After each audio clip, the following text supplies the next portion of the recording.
guys. Pero talaga, popular siya dito. At ito, dinadayo siya ng maraming turista. So, ayun siya. Isang alley yan. Puro yan mga bubble gum. There you go. And then, sa kabilang side din, the same. Ano din siya ng bubble gum.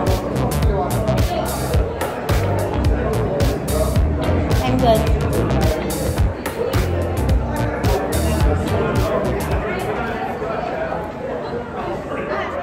So guys, we're here now sa Shuttle, Washington, sa downtown mismo.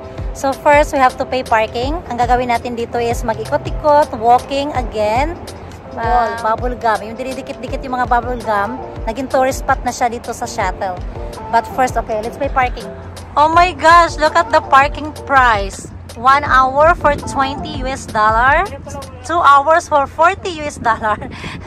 Noon, hindi naman siya ganito kamahal. Okay. So, are you guys excited? Maliit na alley lang to guys. Pero very popular siya for tourist destination. So, welcome dito sa Bubblegum Wall. So, lalo na sa Philippines dyan, mahilig tayo sa mga bubblegum. Dito, dinidikit lang siya sa wall at naging tourist attraction na siya.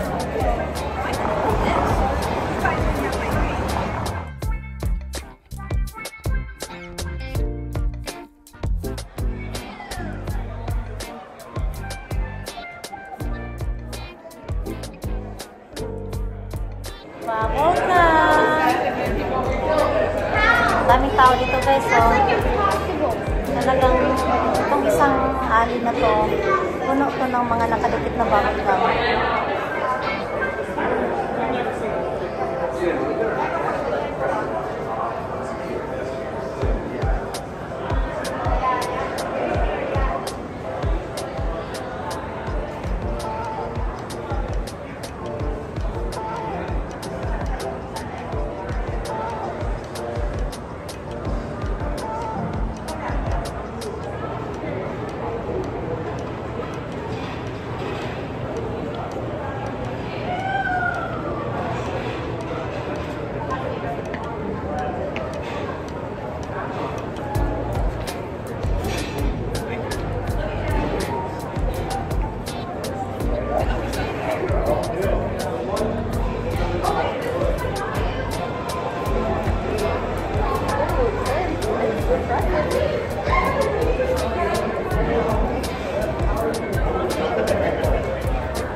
Sa wall.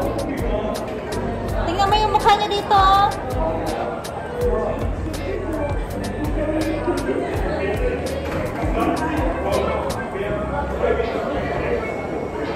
Parang ayoko mo.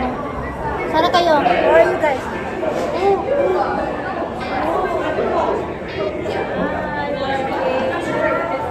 Okay, so say goodbye to the Bubblegum Wall.